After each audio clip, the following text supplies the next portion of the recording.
Hello, my name is Frida Badamosi, and I'm so glad to have you here at the Athena Film Festival. I am a Black American woman with dark brown skin and black hair, locks. I am wearing a multicolored striped dress with lots of oranges and blues and whites. In my background is beige and black, and I have a bunch of multicolored post-its because that's how I stay organized, and I'm wearing really cute gold earrings. And I'm very excited to welcome you to the Athena Film Festival. On behalf of Barnard College and Women in Hollywood, it is my honor to welcome you to the 11th Annual Athena Film Festival. This festival is dedicated to celebrating the stories of bold, courageous women leaders and the filmmakers who bring these stories to life. This year's festival would not be possible without the support of our dedicated sponsors. Please join me in thanking Athena's founding sponsor, the Artemis Rising Foundation, and its CEO and founder, Regina K. Scully, whose visionary leadership makes our work possible. A special thank you as well to our premier level sponsor, the Alfred P. Sloan Foundation, which shares our commitment to showcasing stories of women in science. To all of our sponsors, whose names you will see before each film and event, thank you for your commitment to challenging our culture to be more inclusive and inspiring audiences in the process. This year, we wanted to create something new and exciting to bring to our audience, so we programmed 8 different program areas that we believe react and respond to our current moment. This conversation is part of our Come As You Are program area. In this section, we celebrate just being who you are, whatever that means to you, whether that's wearing makeup or not, wearing your natural hair or not, shaving or not. In this world, there's so much messaging about how we should look, we should act, and how we should live, but it's all good as long as it's what you want. Come as you are. This panel, which is titled Reassembling Identity, Social Media and the Path to Self-Definition, is very much part of that. And now I'm going to hand it over to our amazing moderator, Soraya, and I hope this will be an amazing conversation.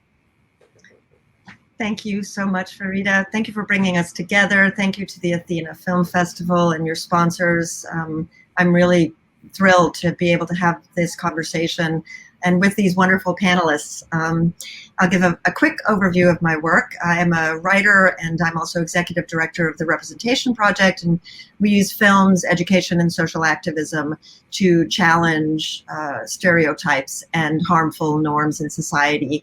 And I have for a very long time been an activist feminist engaged in media and technology change.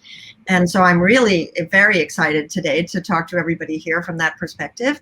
I'm in a room that is actually a small bedroom. I hide the bed with my hair on this screen, but you can see the bookshelves on either side. And I'm wearing a black turtleneck because it's way too cold outside for my liking.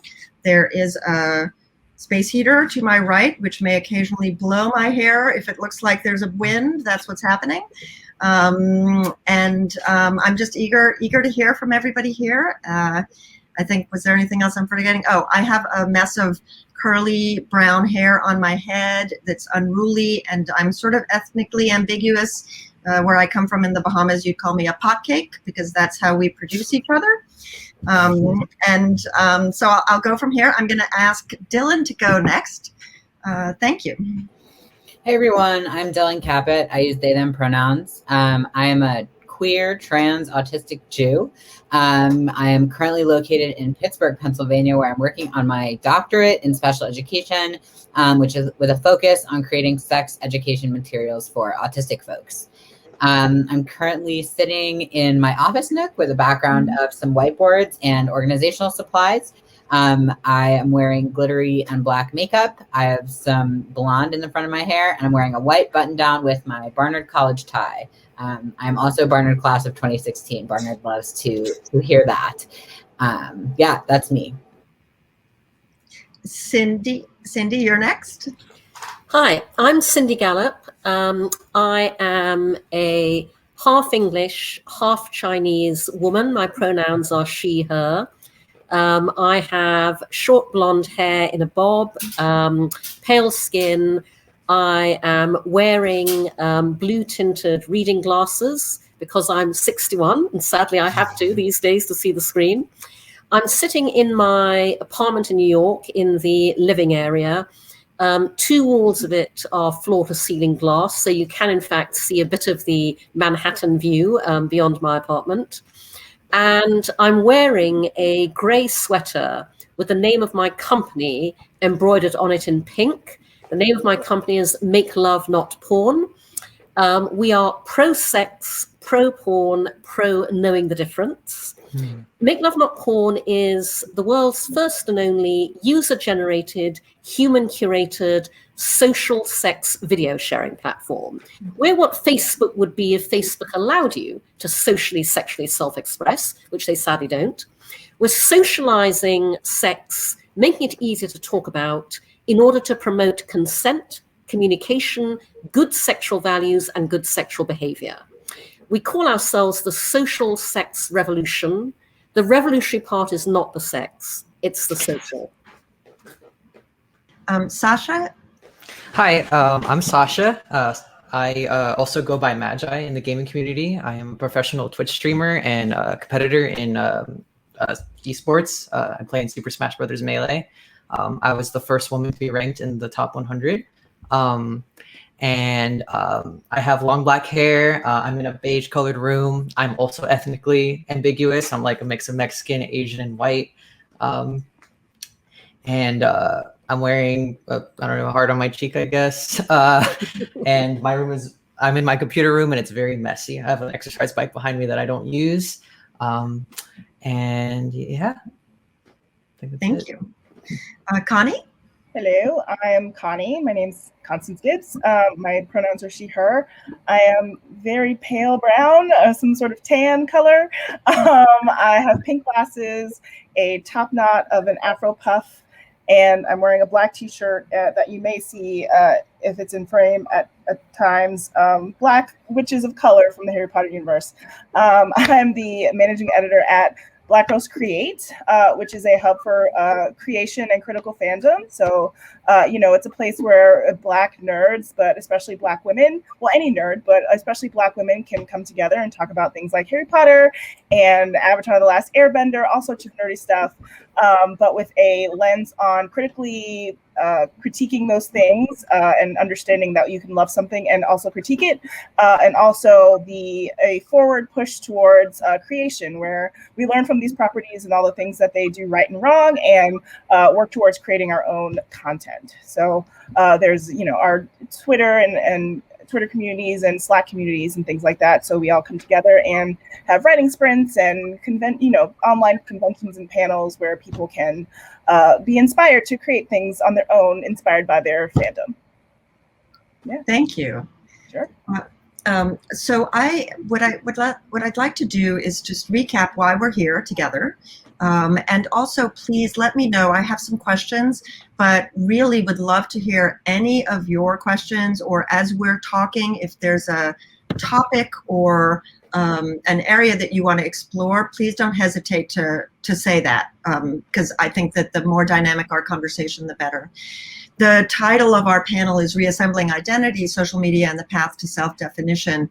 And I think all of us here are interested in and invested in, but also really engaged in identifying what it means to have truly inclusive society and to create media that builds those societies, from everything that I know of all of your work. And that has upsides and can also have downsides, and I'll try and give us the chance to talk about both.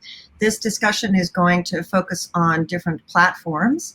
What's really striking to me is that there was a point, I am 55, and I can also remember a point in the internet when pictures were not prevalent.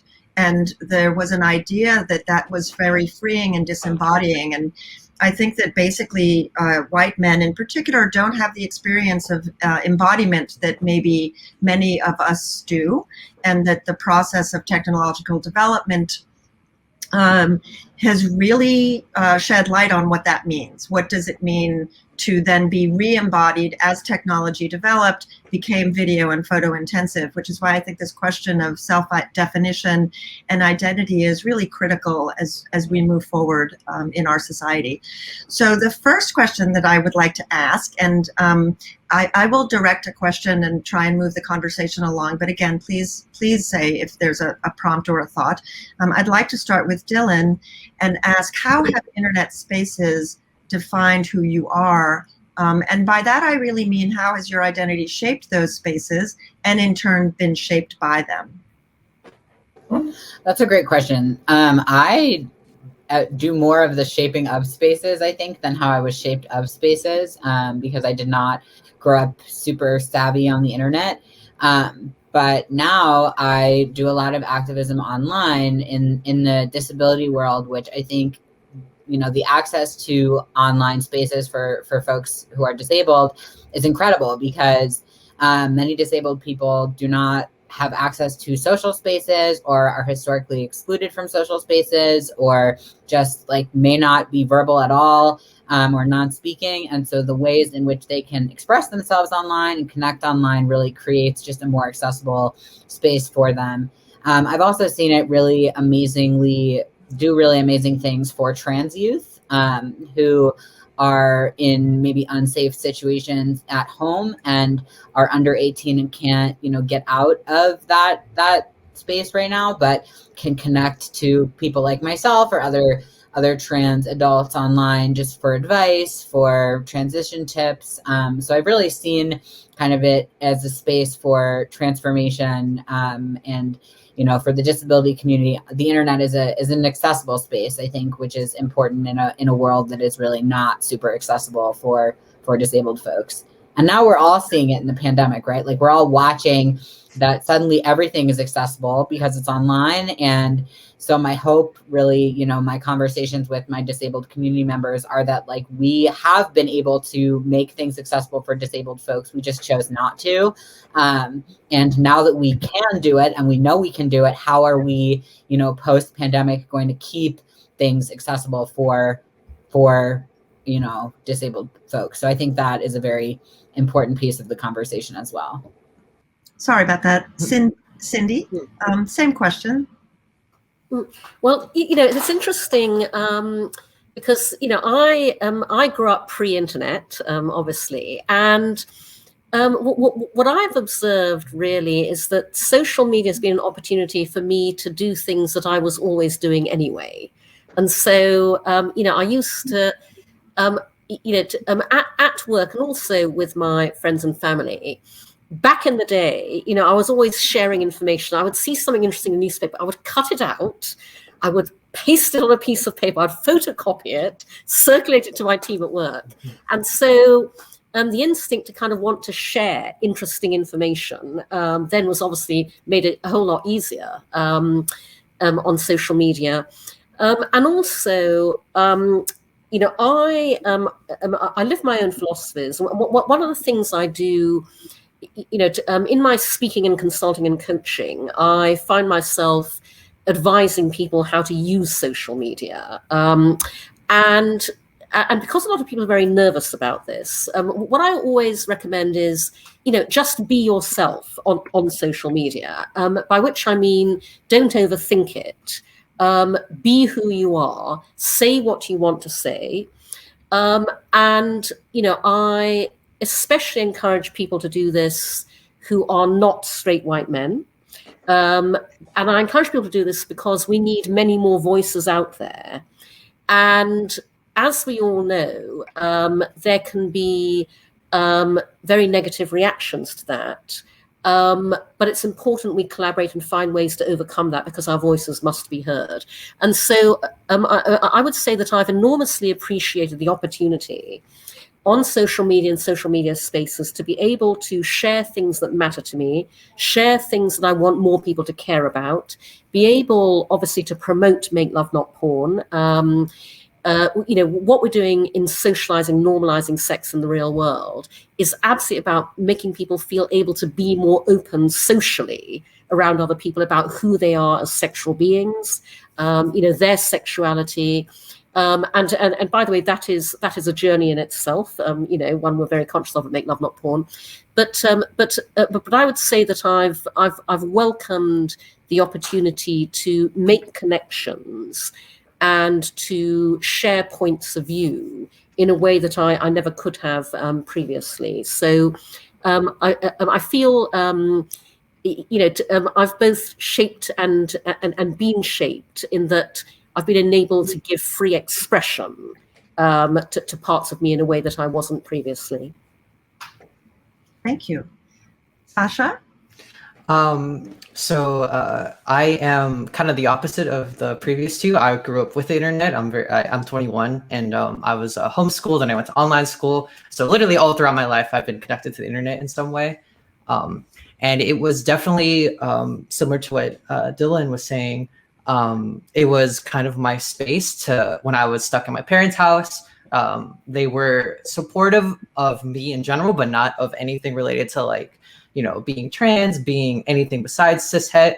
So the internet and social media in particular was kind of like my area to where I felt, I guess, kind of like that disembodied thing you were mentioning, with not feeling so associated with my appearance and what I was able to express myself online, because I felt like in person I was very I had a lot of dysphoria and a lot of hesitation to express who I was and the things I wanted to say and whatnot because of my appearance, and social media was kind of my area to be able to comfortably express myself, and to curate my personality on my Twitter or whatever other social media, I guess, and to I don't know, just to kind of feel comfortable, and it helped me deal with having to live day to day very fake, very calculated actions that I knew was the safe thing to do in my environment, but still having that area online to where I can breathe and feel comfortable again of who I actually am. So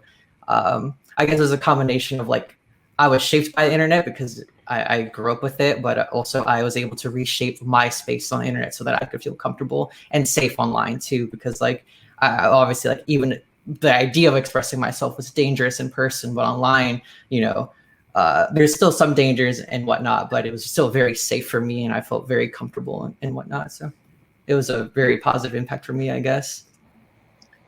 Thank you. Connie? Yeah. I would say, my childhood is pre-internet, but my high school and on is internet based. And I would say that I was shaped by the internet in a lot of ways. Similar sort of to what Cindy was saying in terms of just being who you are and who yourself is. I feel like I haven't changed in that way. But instead it's sort of the ways in which I'm more confident in who I am as a Black nerdy girl who, I live in New York, if you've heard the sirens. I live in New York, so, my external environment wasn't necessarily unsafe for me or anything, but you still feel out of place, or you're into certain things more than other people are, and that you can't really connect with them on that level. But Twitter communities especially were a great way for me to find other people who are like me who don't live near me. And so a lot of my closest friends do not live in New York City. They live across the country, they live in the South and all that kind of thing. So I was really able to find my people, my closest people, by using the internet. And also I'm a writer, so a lot of the literally my first grown up full-time writing job was found because I saw the link on Twitter, and so it's really had an impact on my life, and literally starting my career. I wrote a lot of articles about nerdy topics and TV show recaps on the internet, which is how I got the clips to be able to apply for said job. And so it's definitely a huge portion of my life, and the way that I've gained any kind of confidence in who I am, and also the people who support me the most, I found by being a social internet person. So I think that's a really great transition, actually, because my next question is about the communities that we belong to. What you just said really resonates with me.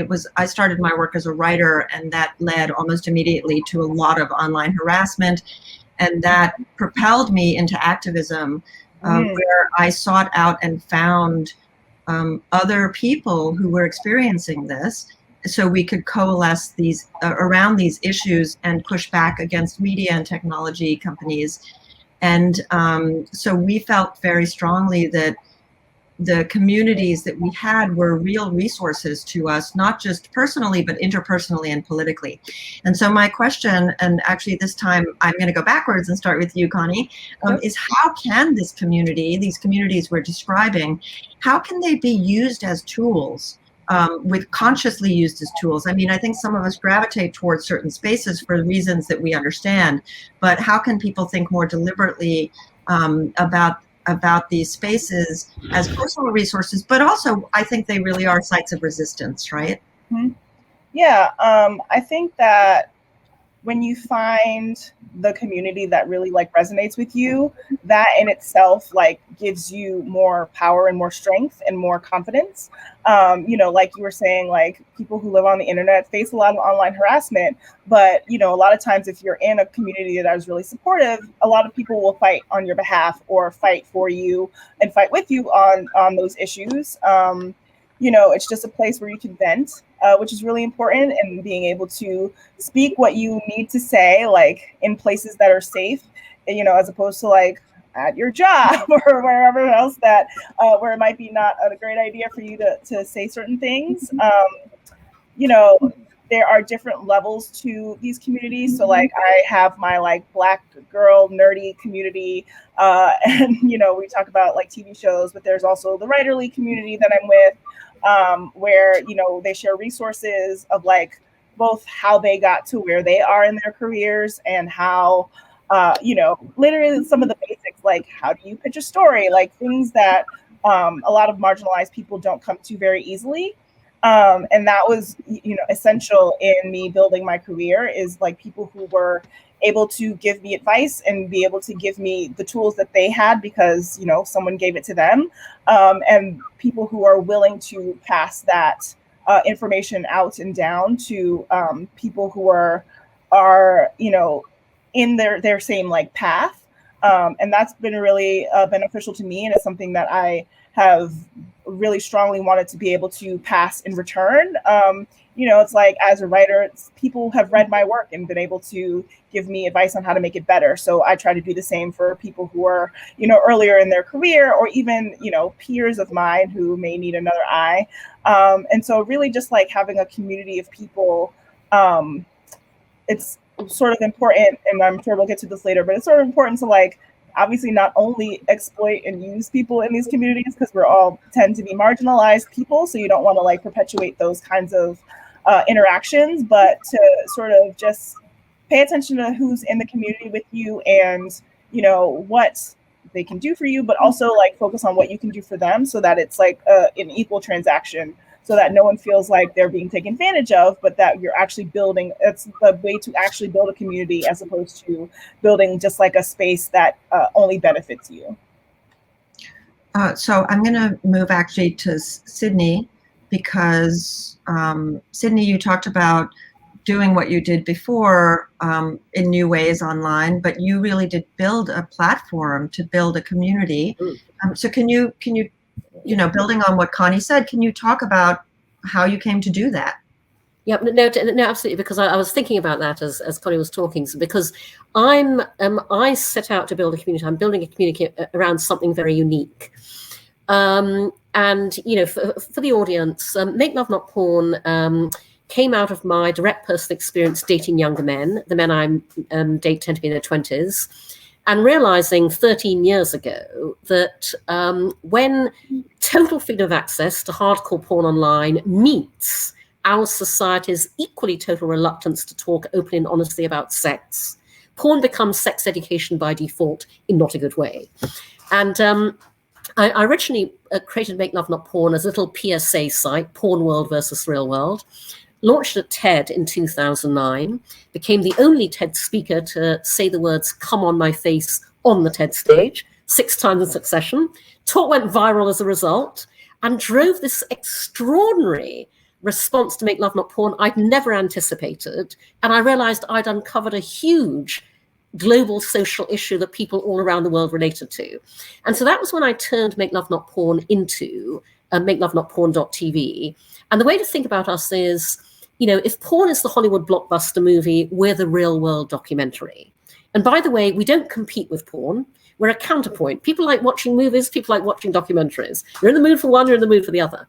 But to your question, Soraya, when I say that Make Love Not Porn exists with this very simple mission to make it easier to talk about sex, people don't get how massively transformative that would be. And what I mean by that is, I designed Make Love Not Porn around my own philosophies, one of which is that everything in life starts with you and your values. So I regularly ask people this question: what are your sexual values? And nobody can ever answer me because we're not taught to think like that. Our parents bring us up to have good manners, work ethic, sense of responsibility, accountability. Nobody ever brings us up to behave well in bed. But they should, because in bed, values like empathy, sensitivity, generosity, kindness, honesty, respect are as important as those values are in every other area of our lives where we're actively taught to exercise them. So I am building a community at Make Love Not Porn around shared sexual values. And I have to tell you that even as the person who had the idea in the first place and built this platform, I am blown away by how strong the community you build around shared sexual values is. Because everybody on Make Love Not Porn is there, whether they are a member or a contributor. We call our contributors Make Love Not Porn stars. They're there because we all share the same belief in creating more openness and honesty and healthiness around sex. And so many of our Make Love Not Porn stars, our contributors, had actually never filmed themselves doing anything sexual before ever. They are contributing real-world sex videos to Make Love Not Porn because they responded to our mission and they went, oh my God, I love what this is about. I want to be a part of it. I want to help in any way I can. And, you know, I think the interesting thing to extrapolate from that in the context of this discussion is that, you know, when you build anything around shared values, you create something really extraordinary.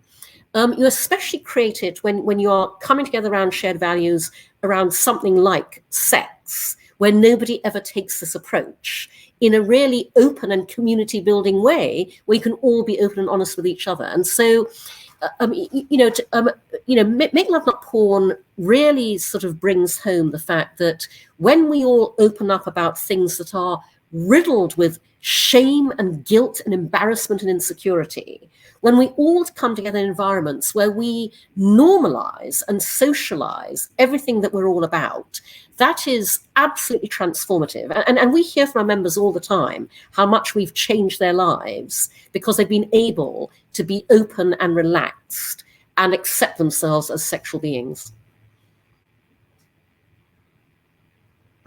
Thank you so much. I would like to move the same question now to Sasha, because honestly, so much of what you said made me think of gaming. Having been a person who was involved as a writer and an activist in Gamergate era time, I would love to hear, Sasha, what your thoughts are about the exact same issues, what these communities mean, what they can be, and how they can be used. Yeah, so the I compete in Smash Brothers, and I would say that I was very blessed to be in that specific community because I would say a big issue with a lot of gaming communities that it's very anonymous, who everyone is. There's not really like there in esports. There's a lot more people who like do meet in person, but especially in Smash. I play in the older game, Super Smash Bros. Melee. It was released in 2001, and there's no native online support. So in order to play, you have to meet people in person. And so a lot of the communities are a lot more tightly knit. you know people's faces and you like can more sympathize with their experiences. And I find that community online is also very inclusive and is also very understanding compared to a lot of the gaming community that's a lot more I don't care about people. I think it's funny to like, you know, make fun of marginalized people and whatnot. But I find the Smash community has been a very nice home for being able to feel accepted. And I also try my best to put effort you know, I am like one of the few trans people who are like really well known in the Melee community. And I try really hard to curate a community that's like hyper inclusive. Because although, you know, the community is quite inclusive compared to the general gaming population, it is still, you know, it still has some bad habits and whatnot. And there's a lot of places that, you know, pockets of like bigotry and like not as so much as, you know, as accepting as the place I would like to curate. So I try my hardest to be a very open book about like, hi, I'm trans. Like, if you want to talk to me about issues, I promise, like I've been through very similar issues. I'd be more than happy to help. I've also been very, basically, through the Smash community is what allowed me to transition, because I was able to, once I became well known for like competing, I was able to talk about my story, and I was able to generate resources and like raise money for myself to move out of my house. I currently live entirely off of streaming online on Twitch, and, you know, getting support from people just donating, subscribing, whatnot. And in turn, I've also been able to help others who were in similar situations. You know, I try to raise money for other trans people who are stuck in, you know, in abusive households and whatnot, unsupportive households, just to try to like kind of move resources around to like help a larger portion of people, I guess. So I would say the gaming community is it's very, or I would rather Smash community is very I don't know. A good way to kind of like have a second chance, I guess, and to you know, I try my best to use it in order to change, like, you know, people, to support people who went through similar things, because I understood how much it changed my life completely. I have no idea where I would be right now if it weren't for the people that helped me get to here, and that's why I try my best to return it as well. So yeah, it's kind of like my second home to me. Right. Thank you. Dylan, how about you? I think there's two things that I'm hearing that I'll respond to. One was Connie's point about kind of the double-edged sword of the internet. I have now been in some viral videos and some videos that have garnered like hundreds of thousands of views. And I think one of the things about that is, of course, like you get a lot of people saying really terrible things about you. And this is, you know, I was a teacher for many years, and parents were like, I would never put my kid in your classroom. Like, I'm sorry that I'm upset that you're a teacher. So I think, but, you know, I try really hard to be like, okay, you know, those people are ignorant and don't matter. And the support I've gotten is much bigger, but I think that's hard to navigate between when you're having people like tell you to kill yourself is hard to hear and hard to read. The other thing I think that Cindy was just talking about is like a lot of my work. I think in the world, sometimes people are like encourage other people to Google things. And I think that can be very dangerous in my work, because there's a lot of misinformation on Google. And if you are asking people to Google things and not telling them where to find the answers, you are often setting yourself up for helping people learn harmful things. And so I think one of the things I've worked really hard to do is in my like autism support groups and my trans groups is just be like, we need to be resources for each other. We need to be resources for other people, because there is so much bad stuff on the internet, like pro harmful therapies, pro dangerous behaviors. And so you got to be really careful kind of what resources you're sending people to. And so a lot of my work has been kind of around advocacy for like, ask an actual real life trans person a question instead of Googling things, or ask an actual autistic person something instead of putting your kid in ABA, because I think that, you know, we need to be visible such that we can kind of, like Sasha was saying, share our experiences to make sure that other people don't go through what we went through and don't end up, you know, in corners of the internet that have scary, dangerous information. Because I see, you know, I work with kids kids don't know, and they will Google things, and they will go home and be like, look at this really interesting fact, and it, you know, is transphobic or racist, and they don't know better. And so we have to be very careful kind of where we're sending people to, and so I try really hard to have those spaces such that people can send them, so, you know, can use them as resources instead of ending up in a place where they're, you know, inundated with harmful or misinformation. Yeah. Thank you. You know, I think what's really interesting is that everyone is talking about the nature of the relationship between our work and the technology that we're using. But what I'm hearing everybody also talk about is really all misinformation, right? We tend to think of misinformation or even political disinformation as something that is often deliberately and strategically employed. But in fact, it is stereotypes, it is racism, it is heteropatriarchy, it is a sort of cisgendered centering of the world. And I think a lot about Cindy's work, because a lot of the pushback that I led at a place like Facebook was so that people could freely express themselves using their bodies in the ways that they felt they wanted to and they could, and that they had the right to define that themselves, which, as we know, doesn't happen in Facebook, which was why I was so grateful to see the kind of work that Cindy started doing. But I think that the connection that we're also all touching on, that I want to focus on a little bit more, is the idea that our identities then become the locus of weaponization, because there are real downsides to putting a stake in the ground in public on these platforms, and to forming these communities, and often on platforms that refuse to recognize risks to users. A lot of platforms just don't perceive the risks that many people will encounter just purely as a function of being themselves, as opposed to pretending to be something else to make the platform rules work or to make other people happy. So I'm wondering, and I don't want to sort of pick on someone to answer this question, but I'm going to throw it out there to see if any of you has a response to this question.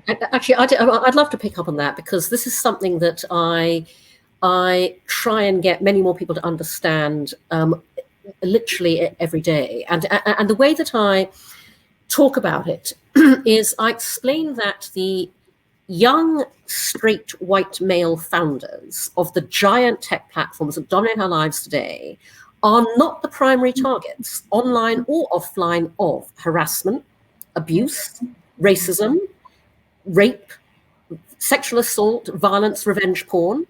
Therefore, they did not, and they do not, proactively design for the prevention of any of those things on their platforms. Mm-hmm. And we see the results around us every day. Those of us who are most at risk every day, women, Black people, people of color, LGBTQ, the disabled, we design safe spaces and safe experiences. I and my team spent literally years concepting and designing Make Love Not Porn before we ever built it, because we knew to invite people to do something they've never done before, socially share their real world sex, we had to think through every ramification of that to create a completely safe and trustworthy space.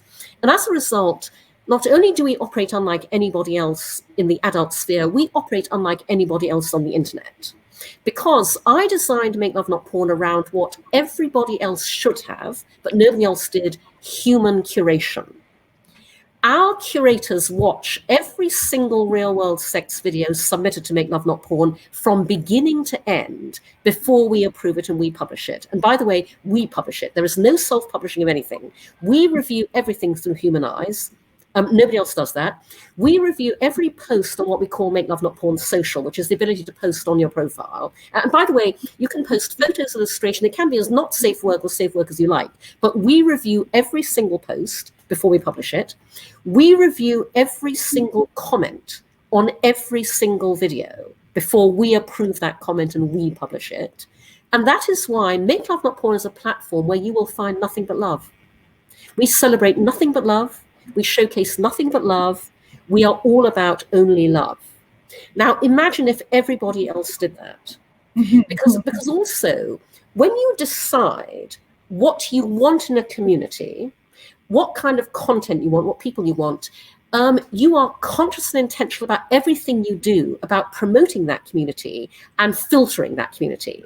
And so I knew exactly what I wanted to Make Love Not Porn. I only want people's real world sex shared honestly, vulnerably, intimately. And so we are crystal clear about that, not just in our FAQs, but across social, in media interviews. And when you are clear about the kind of content you want and the kind of members you want, you get that kind of content and you get those sorts of members.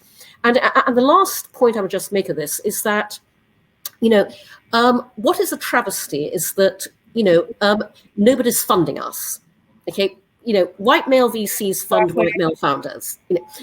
They need to, because everybody else has so much to learn from us. And to pick up just one example, Dylan, which you might find interesting, we are trying to build up our Make Disabled Love Not Porn category. And we're working with a number of activists with disabilities because we want to encourage people with disabilities to share their real world sex. And obviously there are a whole number of ramifications to that about, how you video, you need assistance and so on and so forth. But the reason we're doing that is not simply for representation, which is very important. We want to celebrate the full glorious spectrum of human sexuality, but it's also because many able-bodied people would learn a great deal from watching Make Disabled Love Not Porn. They would learn a great deal about sensitivity. They would learn a great deal about empathy. They would learn a great deal about the care you take to make sure that everybody is having a rewarding sexual experience. And so, one of the things I champion all the time is getting diverse generated platforms, diverse founders funded. Because when we get the same level of funding behind our initiatives that straight white men do, we transform the world to be a better place for all of us. Accessibility of everything is better for everybody. Yes. Connie, sorry, go ahead. Yeah. No, I just wanted to add to that in terms of a lot of our communities are on all these platforms that we don't have stake in, we're not key holders in terms of creating those platforms, but exactly as Cindy was saying, we don't have the capital or the resources to make our own platforms because that is what straight white men get. They don't share that as much as they want to, as they should. They're always like, oh, sign up for this, grants or whatever, but those are, impossible to get a lot of times. And so that's just something that really resonated with me, Cindy, in that, we create these sub-communities on these major platforms and we try to make them as safe as we can, but there's only so much we can do when the people at the top aren't listening to our complaints and not getting rid of Nazis on Twitter or whatever. And so, it's impossible for us to really find that true safe space because it takes a lot of effort. Like you said, it took you years to be able to create your own platform and own community. And not everybody has the time and capital and resources to be able to do that, especially the myriad of, marginalized communities that exist on the internet and who would benefit from being able to go off on their own like that. And so it's just something to really think about in terms of how you're working in a space and existing in a space and understanding that the people who are creating that space are doing often the best that they can with what they've got. And it's another reason why being able to I'm trying to figure out how to say it, just be a symbiotic, that's not the word I want, but make it a beneficial environment for everyone because everyone is dealing with some sort of setback in terms of trying to make this community, each community the best that they can. And I think just to both of those points, my solution to all of this is radical education for children, is giving Black kids, disabled kids, LGBTQ kids a chance to explore themselves in the classroom, to have representation, to be taught about, hey, gay people have sex, disabled people have sex, trans people have sex. But in the absence of that, Like, that's where my work is going. But since we don't have that, I think the internet is a great space for people to connect and give each other that education. And because I did not learn in school that disabled people have sex. I did not learn in school that trans or queer people have sex. And so it was on the internet, like probably some of it watching porn, but some of it just engaging with other queer folks to learn, like, hey, you can have sex, and here's, you know, strategies and tips, and here's other people talking about it. And, you know, I think one of the great things is like, we don't talk about things enough in school. And so then kids grow up with harmful understandings of their bodies and the world. And like, they go on the internet and unlearn those things there. And I think that's incredibly important, is that until we have a real like radical version of education, which in the US we are still light years away from. Oh my God, yeah. I think until we get there, we need these spaces, right? Like, I'm in autism education groups where parents are like, hey, my 10-year-old is masturbating. Like, what do I do? And so many people are like, actually, that's normal behavior. Like, to be masturbating when you're 10 years old, perhaps just have X conversation with your kid. That parent isn't going to the principal of their school asking those questions, because that's not a place that we're at yet. So I think that, you know, the ways in which we frame sex and sexuality, but also just representation online, right? Like, we see people online who look like us. We see people online who have sex the way we do, and we can connect. We can use those things to connect, you know? Like, so many minoritized folks are the only minoritized folks in different communities until we're online connecting with each other. And I think that's really, really important. And in all honesty, I think it can be life-saving. I think using that is suicide prevention for young minoritized. Right. I want to add this because I want to make clear that anybody listening understands really how difficult it is to have communities like this funded and platforms like this funded. I've also done the sort of work that Cindy is talking about. And so less than 3% of venture funds go to minority founders, and less than 2% to women and femme-identifying founders. And that's sort of the range of data that's available to us. You can just imagine the way that gets compounded and compounded and compounded as communities intersect in those ways. And so we're talking about, 97 to 98% of all funding going to a relatively small percentage of the population that is, I would just argue, inherently conservative in all of the ways that we're talking about. And so I want to just spend the last 10 minutes that we have thinking about what we've just discussed and the upsides and some of the downsides, to ask you all what you would like to see change, right? If you want to see education become more radical, if we want to see spaces that are not as vulnerable to malice, right, and to attack of people, what would you like to see change? And I ask that from really the perspective of everything from features to structure. What comes to mind when you think, my God, what would make this better for people like me in public space that is now all of our space given the pandemic? I'm amazed, by the way, congratulations. We made it through this entire thing without talking about COVID once, or its impacts, or the fact that we all live really, I mean, we sort of touched on it, but we really immersively in this world, which has all kinds of other ramifications. But I would love to hear what types of developments you'd like to see put in place. Why don't we start, actually, Sasha, with you?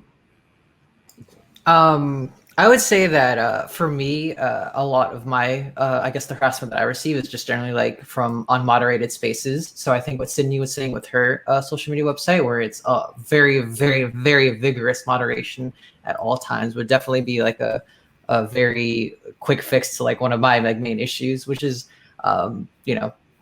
just any space where it's like very, very like, I guess like just easy to express complete and utter full hatred for someone are probably the main sources where I receive a lot of my harassment, because I would say I'm like very much like isolated in very specific pockets of the internet where I feel very safe. And usually the only times I really do feel like very, very in danger and very, very much like in like the light of like hatred is through unmoderated spaces. So that's stuff like the simplest and straightforward thing that I think I would like to see across like a lot of different platforms is either, you know, structural changes and like making sure that people have more tools to moderate, or I don't know, just like maybe more community effort from the people like in power who maybe can't change the structures, but who can still put effort in a community way to make things safer, I guess. Thank you. Connie? Yeah, I would say it was not really directly related to me and the work that I do, but I think people having better access to the internet is super, super important, because there are many people who live in, you know, technology deserts of some sort, who don't have access to the internet or high-speed internet or you know, ways to communicate with other people, as we see now, especially during this pandemic. You know, it's still not easy for everyone to get online and find these communities. And I think those are people who really, really need it often. Lots of marginalized people who are living in unsafe conditions or unsafe spaces, or just really lonely spaces, unsafe mental spaces, would really be able to use it. But because of, you know, various reasons in this country, not everyone has access to these kinds of online spaces. And I think if more people did, it would, you know, just be beneficial for everyone individually, but also in a community aspect. So like more people having access to the internet means that more people are in all of our communities. We have more support, more people fighting for these issues. And, you know, just, I think that's a way that we would be able to move the needle on some of these other issues that we've talked about, and like trying to get, you know, because often the internet is like light years ahead of like school districts and society that doesn't exist on the internet. So if more people were engaged in these spaces, they would be able to help move some of these social issues in other non-internet spaces, I think. Thank you. Dylan? I hate that my answer is going to be a capitalist answer, but we live in a capitalist society. You should know I didn't ask. Don't worry, Dylan. Mine is going to be as well. So you go right ahead, because I'm right there behind you. I'm kicking myself that I have to say this, but this is where we're at. I think if we're going to use the internet to educate people on the lived experience of minoritized folks, those minoritized folks need to get paid for it. I think we as a society, I think we as a society profit off of making minoritized people share trauma, share pain that they've gone through for the betterment of society, and then those people do not get anything. And so I think that in lieu of a structural change that's thousands of years away, right, I think we can pay people for educating other people on their minoritized experiences. This is something that I am fighting for at Pitt. It's something I've fought for every other institution I've ever been at, because people love to have me come talk to their class about what it's like being autistic. And I'm like, I'm happy to talk about what it's like being autistic. Where's my honorarium then? Mm-hmm. And I think institutions need to be better about the way they exploit minoritized folks for time and energy and education. And I don't love capitalism, obviously, but I think that since we live in capitalist society, like, pay people for their time and energy and labor is the answer. Because honestly, the thing about capitalism is that everyone should be paid for their work, but we exploit the system so that no one is. Like, it should be that everyone gets paid. Like, that's just how it, I don't know, maybe I'm just like not understanding how, like, the definition of capitalism should be this, but it's systemically not. And I'm just upset about it. It's fine. But you're absolutely right, and I 100% agree. I wish I had an answer that was like, no, you're absolutely right, though. Get rid of cis het white male CEOs, but we're not going to do that. So we're not going to do that. Right. Let's pay people we're asking to speak on their experiences, because if we're asking minoritized folks to educate others on their experiences, they need to be paid for it. Mm-hmm. Right. Dylan, I could not agree more. And I realized I have 2 embroidered sweaters. I wore the wrong one today because the other embroidered sweater I have says on it, "Fuck you, pay me." And so the thing that the thing that I want to have happen is, and this is following on from what Dylan's just said.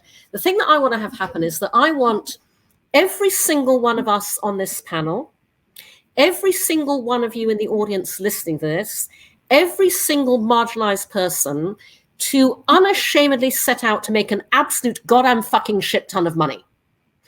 And I want you to do that, not just because you will benefit, obviously, but because when every single one of us makes an absolute goddamn fucking shit ton of money, we can then use that money to fund other marginalized folks. We can use it to support other people. We can use it to donate to other people. We can use it to help other people. We need to build our own financial ecosystem because the white male one is not working for us.